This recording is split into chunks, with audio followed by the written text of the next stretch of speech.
Bom dia, meu nome é Tatiana Matucci, eu faço parte da equipe de educação ambiental da Mineral Engenharia e Meio Ambiente, contratada pela Logum Logística. A Logum é a empresa responsável pela implantação de um duto para transporte de etanol que vai de Guararema até São José dos Campos.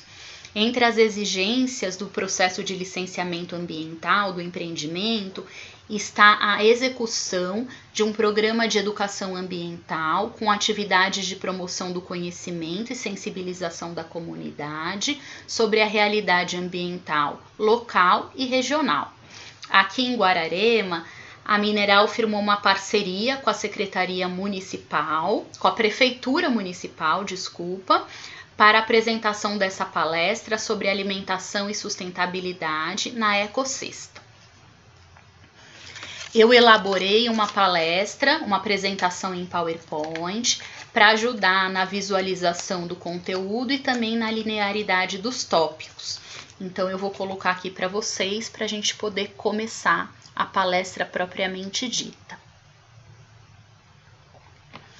Então, o tema da palestra é Práticas Alimentares e Sustentabilidade, Desafios e Possibilidades.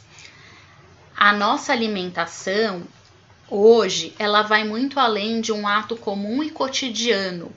Pelo contrário, nunca praticar uma alimentação saudável foi tão complexo.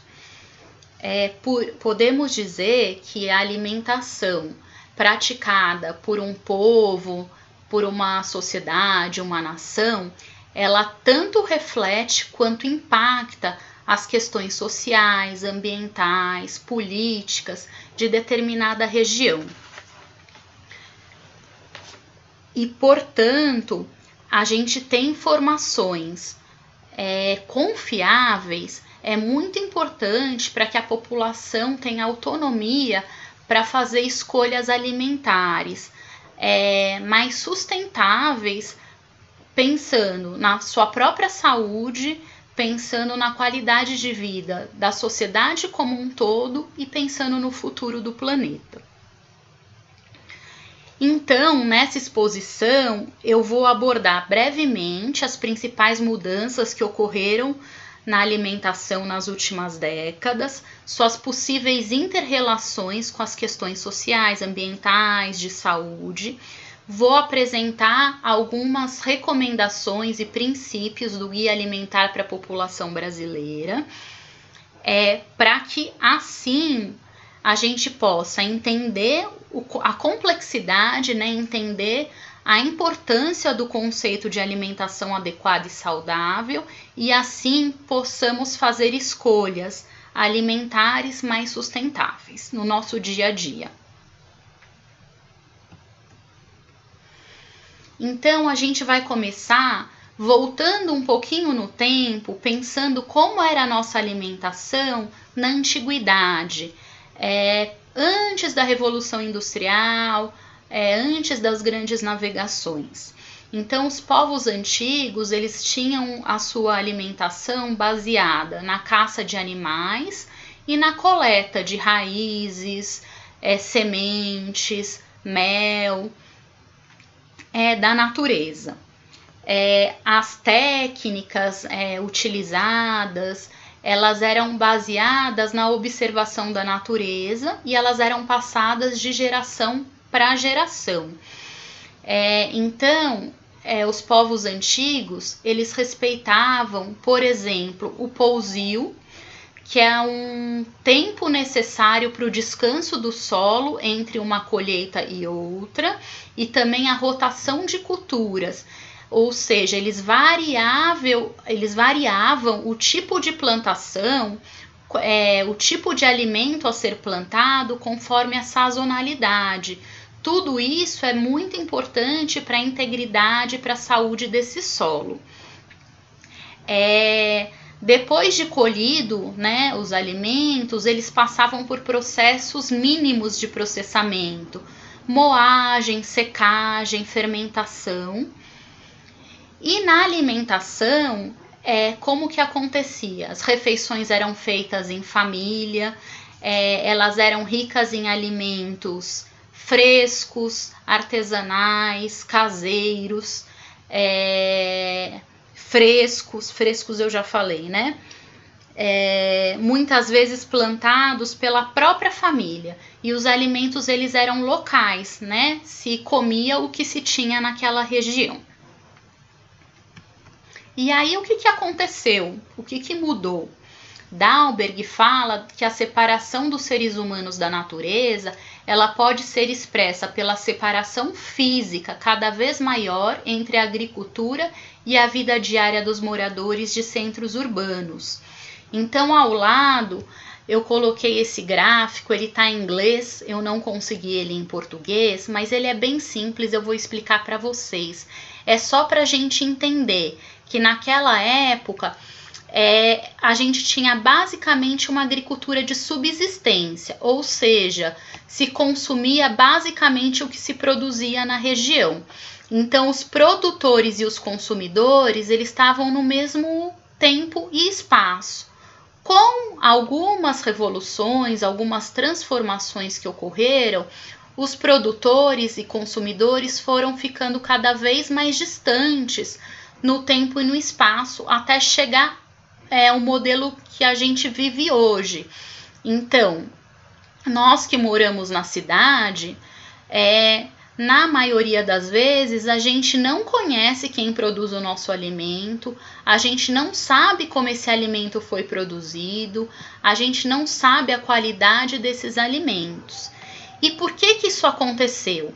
A gente teve duas grandes revoluções que marcaram a nossa alimentação até os dias de hoje. Uma delas foi a Revolução Industrial, que permitiu a maior produção, né, a produção de maior quantidade de alimentos, com menor quantidade de terra e menor quantidade de mão de obra, causando o êxodo rural. E depois a gente teve no Brasil, a gente teve a Revolução Verde, que no Brasil ocorreu mais ou menos na década de 60 e que trouxe novas tecnologias para a agricultura e para a pecuária. Por exemplo, os agrotóxicos, as drogas veterinárias, fertilizantes químicos, os organismos geneticamente modificados. E essas consequências hoje elas são bastante polêmicas. Por exemplo, com isso, os países subdesenvolvidos ou em desenvolvimento, eles passaram a ficar dependentes dos países desenvolvidos para ter acesso a essa tecnologia. Os pequenos agricultores, por exemplo, eles foram excluídos, também passaram a depender. Eles tiveram seus saberes tradicionais desvalorizados e passaram a depender da tecnologia de quem detinha o poder. E com isso, com esse distanciamento entre produtores e consumidores, o que aconteceu?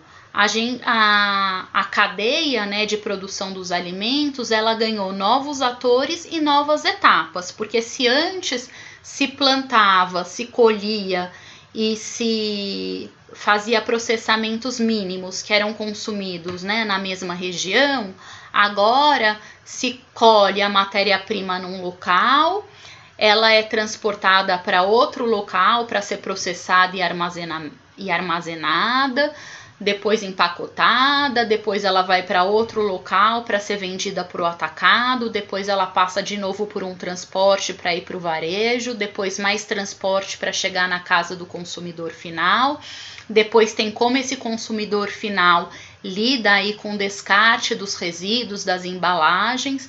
Então houve um alongamento da cadeia alimentar, lembrando que o gasto de energia, de água, o uso de combustíveis para o transporte nessas várias etapas, né, intensificou aí então, né, o uso dos recursos naturais. E como resultado, isso influenciou o nosso estilo de vida e, consequentemente, a nossa alimentação. no cotidiano das pessoas, o que aconteceu, né? Agora as pessoas estão mais concentradas nas áreas urbanas, houve a entrada da mulher no mercado de trabalho, a necessidade de produzir alimentos de preparo mais rápido, alimentos mais práticos, junto com outras necessidades da vida nas grandes cidades, foi transformando então o nosso estilo de vida e a nossa alimentação. Em geral, nas últimas décadas, a nossa alimentação passou pelo aumento de produtos, do consumo de produtos industrializados. Alguns estudos mostram um aumento de 400% no consumo de alimentos industrializados. Em geral, esses alimentos têm alto nível de processamento, de contaminantes químicos, aditivos químicos, por exemplo, os próprios agrotóxicos. São ricos em gorduras, em açúcares, são padronizados. Então, hoje, em qualquer lugar do mundo, a gente encontra refeições parecidas. Houve um declínio, né, uma redução do consumo de alimentos frescos, como as frutas, as verduras, os legumes. Houve um aumento do consumo de carne e derivados. Com a maior facilidade de acesso aos alimentos em todos os lugares, os alimentos ganharam muitas embalagens.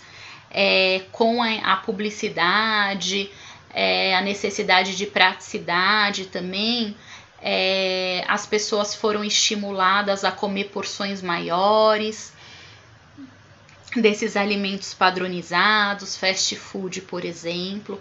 As refeições deixaram de ser feitas em família. Muitas vezes elas são feitas na companhia da televisão ou do celular.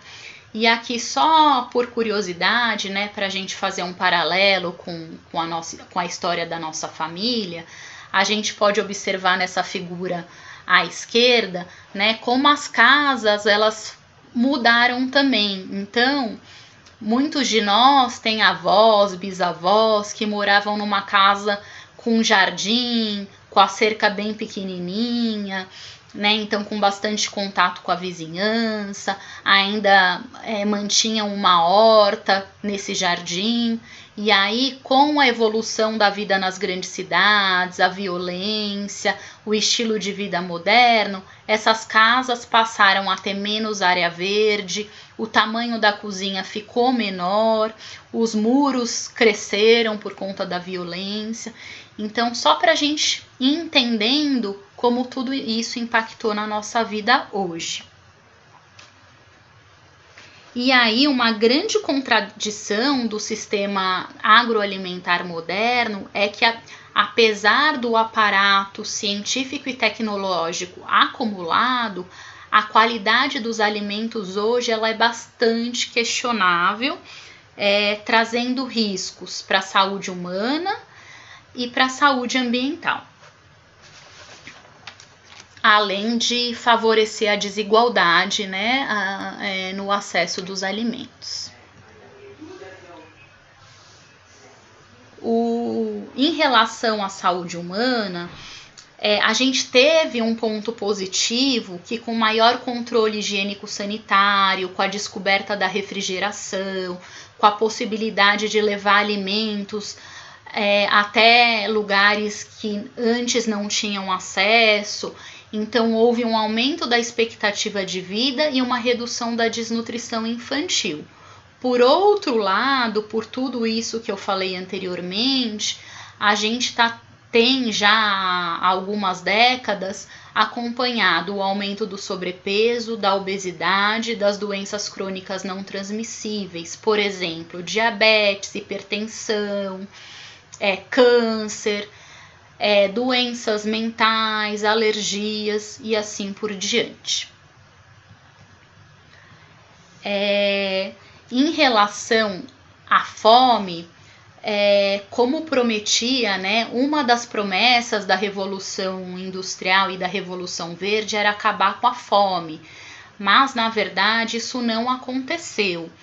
em 2021, esse é um relatório bem atual, que já está considerando aí o impacto do Covid na insegurança alimentar.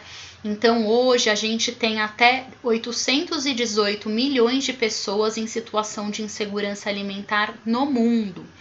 E, ao mesmo tempo, a gente ainda desperdiça 1/3 do total de alimentos ao longo da cadeia alimentar. Então, tem alimentos que são desperdiçados já na colheita, outros no transporte, outros lá no atacado, no varejo, outros no nosso lar, né? Mas o que é importante, né? Esses dados, eles reforçam que o problema da fome não está relacionada à nossa capacidade de produzir os alimentos, mas sim há uma distribuição desses alimentos, né? Uma dificuldade no acesso desses alimentos por determinadas populações, por questões econômicas e políticas. Em relação aos impactos socioambientais,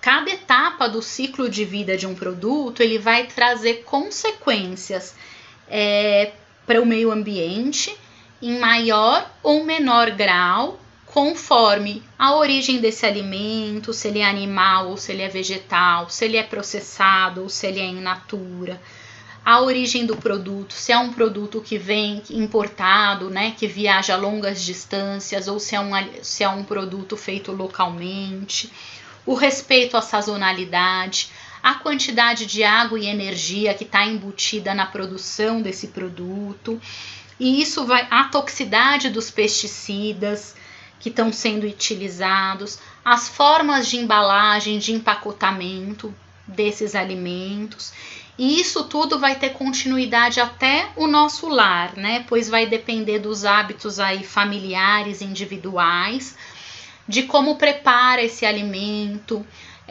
se aproveita ao máximo esses alimentos ou se está desperdiçando, se está disponibilizando esses resíduos para reciclagem ou não, dentre muitas outras coisas que a gente pode fazer. De um modo geral, voltando só um pouquinho, de um modo geral, os alimentos industrializados, eles são produzidos com alto consumo de água, de energia, com várias etapas de transporte, ocasionam a degradação do solo, a poluição das águas e do ar, a perda da diversidade cultural e também da biodiversidade de plantas e animais, a exclusão dos pequenos agricultores, enfim, ocasionando aí o que a gente falou, né? Que é a coexistência hoje de problemas de saúde, degradação do ambiente e desigualdade no acesso à alimentação adequada.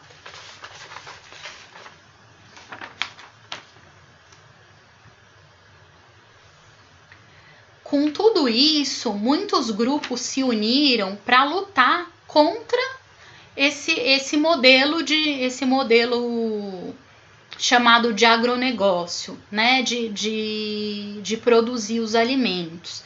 Então, a agroecologia, ela é um movimento sociopolítico que questiona o agronegócio, ela visa o fortalecimento do agricultor familiar, resgatando suas raízes e sua autonomia.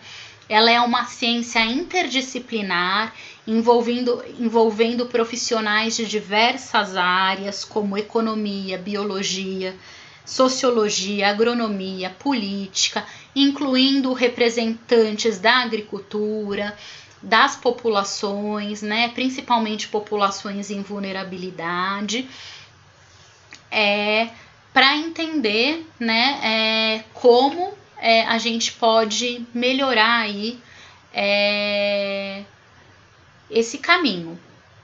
Essa agroecologia, ela eclodiu no Brasil na década de 70 e ela segue os princípios da ética, da solidariedade, da autossuficiência, da comercialização justa e do consumo responsável.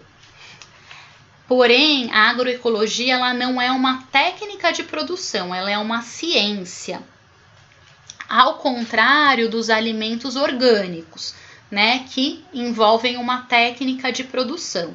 Então, só para fazer um paralelo, todo alimento que foi baseado na ciência da agroecologia, ele também vai ser orgânico. Mas nem todo orgânico vai considerar todos os princípios da agroecologia. Então, a agroecologia é uma questão ainda mais ampla.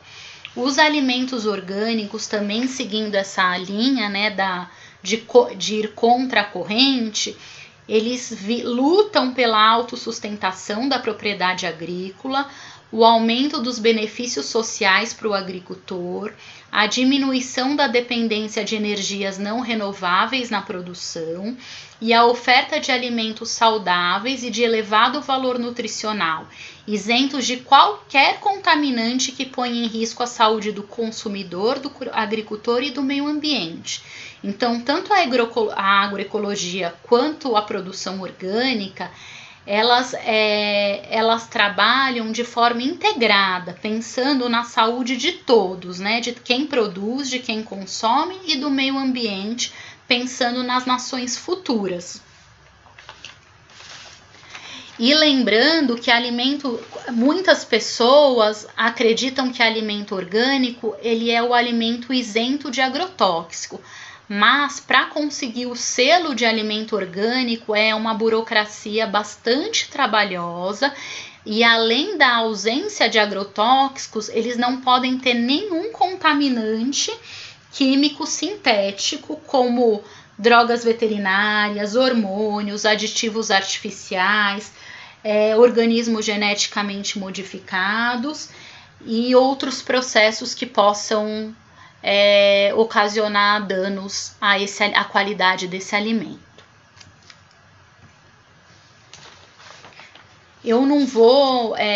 A gente não vai conseguir discutir aqui, aprofundar, né? Eu sei que são questões polêmicas, né?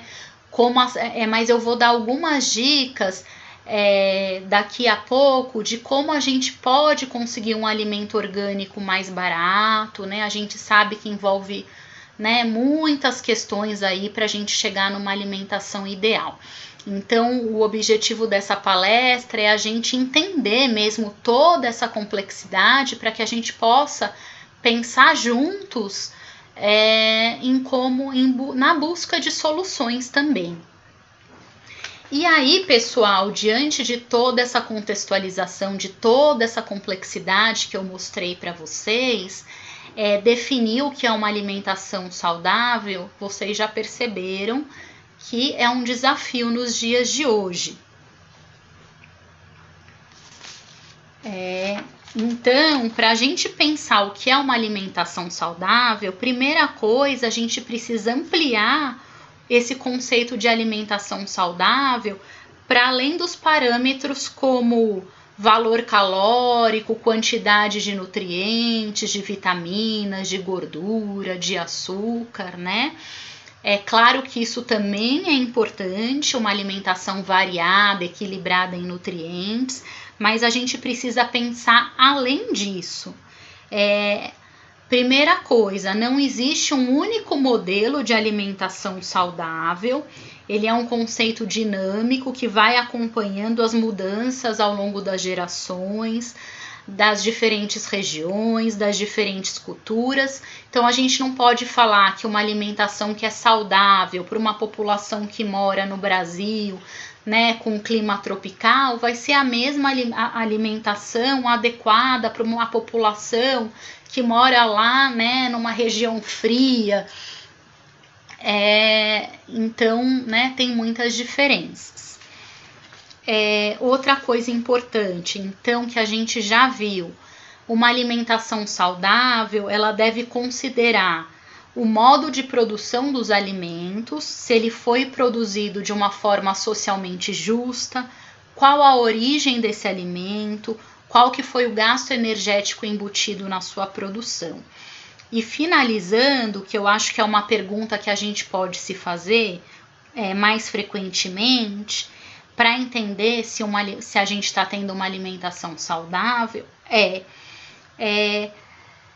pensar se esses alimentos eles foram produzidos de uma forma saudável, tanto para quem consome, quanto para quem produz, quanto para a biodiversidade de plantas e de animais, quanto para a saúde do solo, quanto para o planeta, né? Então é um grande desafio que a gente tem pela frente. Para facilitar um pouquinho, né, a gente utilizar todas essas informações, eu trouxe uma ferramenta que é o Guia Alimentar para a População Brasileira, que é uma ferramenta distribuída gratuitamente, ela tem acesso gratuito pela internet, é só pôr lá no Google Guia Alimentar para a População Brasileira 2014, que vocês já vão ver aqui, ó, ele tem essa carinha, vocês conseguem baixar para ter acesso a esse material na íntegra. O Guia Alimentar, ele é uma ferramenta para promoção da alimentação adequada e saudável, que é o termo que a gente usa, nós, principalmente profissionais da saúde, para incluir, né, toda essa complexidade de questões que eu falei anteriormente.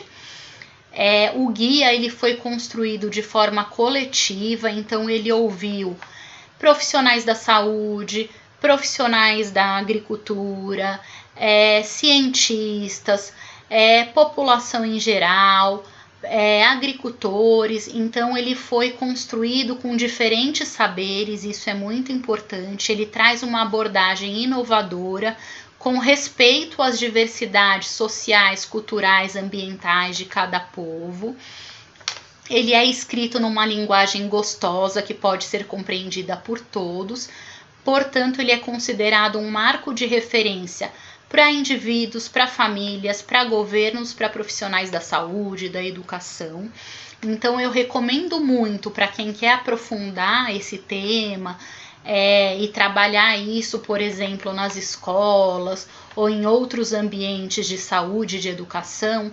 Vale muito a pena a leitura completa desse material. Alguns princípios desse guia são que os guias alimentares ampliam a autonomia das pessoas nas escolhas alimentares, justamente pelo que eu falei lá no início. Quando a gente tem informações confiáveis e a gente entende o que está acontecendo, a gente fica menos dependente, né, da mídia, da indústria para fazer as nossas escolhas. A alimentação é mais que a ingestão de nutrientes, então a gente sabe da importância, né, das vitaminas, dos minerais, mas a gente já sabe também da importância do prazer na hora de se alimentar, da importância de respeitar as nossas crenças, a nossa cultura, de comer uma alimentação variada, derivada de um sistema alimentar socialmente e ambientalmente sustentável. A gente sabe que as recomendações sobre alimentação elas devem estar em sintonia com o seu tempo, com a saúde da sua população, né? Então que a população de determinada localidade ela vai ter uma necessidade diferente da população que mora no outro extremo do globo terrestre, e que diferentes saberes geram o conhecimento para a formulação dos guias alimentares. A gente sabe que o conhecimento dos povos tradicionais que foram construídos, né, baseados na observação da natureza, com muito cuidado, eles são muito importantes e eles trazem questões muito importantes que, se a gente une ao conhecimento acadêmico, né, a gente pode aí colher bons frutos. E aí a gente chega na parte final dessa palestra, tentando, né, trazer um pouquinho algumas dicas práticas, né, de como então a gente pode usar todas essas informações no nosso dia a dia para que a gente possa praticar uma alimentação que seja boa para a nossa saúde, mas que também respeite aí as outras populações, o meio ambiente e o planeta.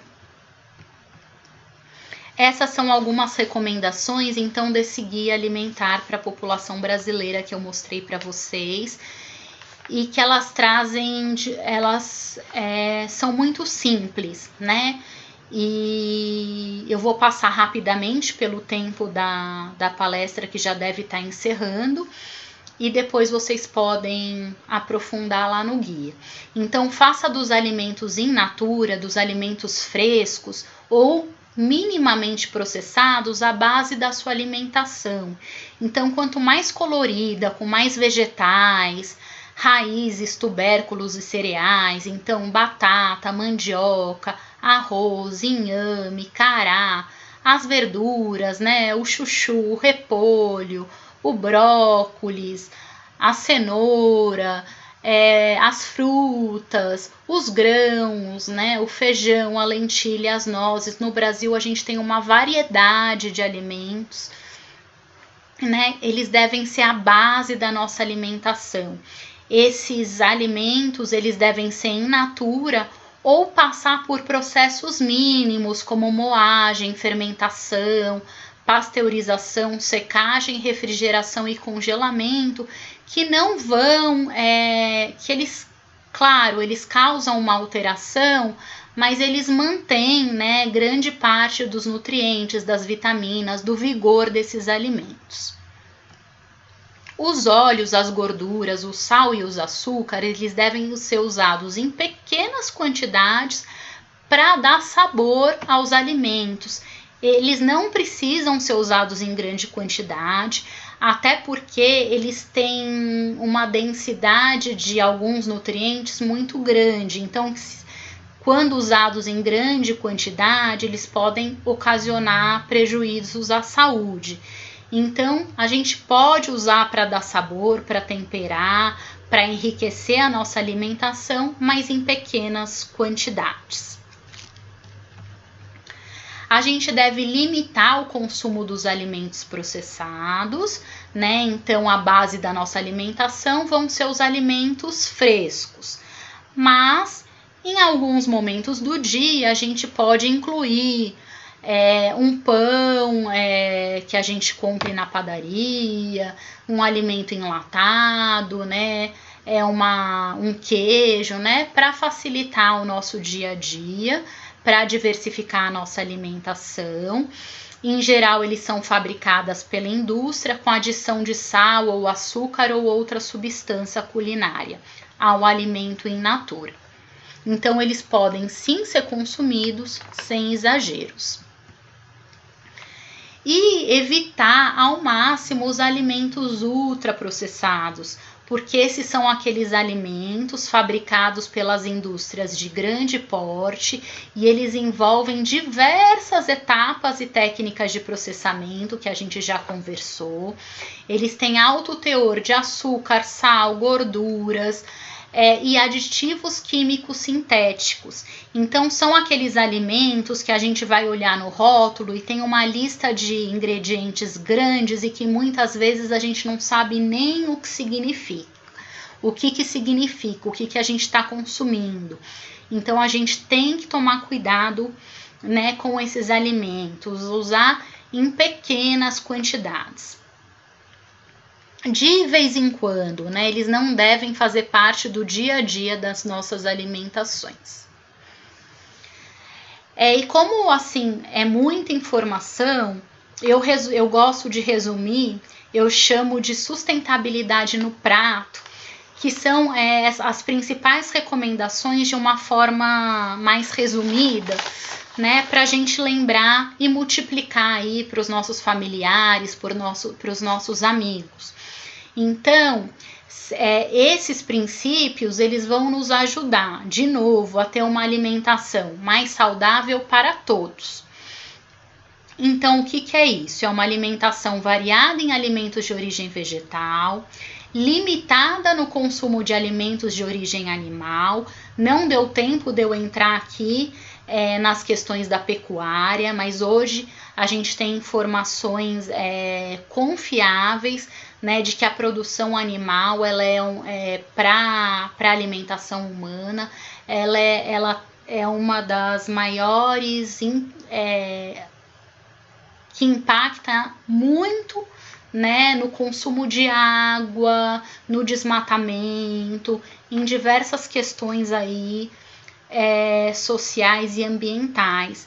Então, e muitas vezes é muito comum que a população consuma mais carne do que ela necessita para manter a saúde, gerando até problemas pelo excesso. Então, o ideal é que a gente limite o consumo de alimentos de origem animal, que a gente dê preferência aos alimentos locais, regionais e produzidos conforme a safra, porque eles são mais baratos e eles têm menos agrotóxicos em geral, porque quando a gente vai produzir um alimento fora da safra, significa que a gente precisou manipular a natureza, então provavelmente esse alimento tem muito mais química. Sempre que possível, a gente dá preferência para os alimentos provenientes de práticas orgânicas e ou agroecológicas.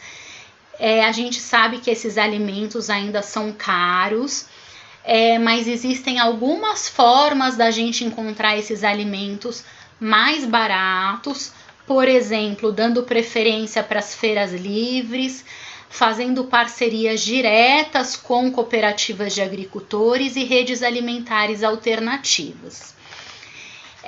E também, né, eu já falei, mas reforçando, a gente preferir os alimentos in natura ou minimamente processados. Bom, era aqui que eu queria chegar. Eu espero ter contribuído para o entendimento, né, para uma maior compreensão da relação entre alimentação e sustentabilidade.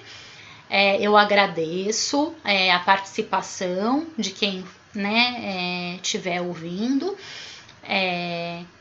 essa palestra, agradeço o convite da Prefeitura Municipal de Guararema e agradeço também à empresa Mineral e Logum por fazer parte da equipe de educação ambiental desse projeto, desse programa. Eu vou deixar o contato da Patrícia, que ela é a coordenadora do Programa de Comunicação Social e Educação Ambiental da empresa.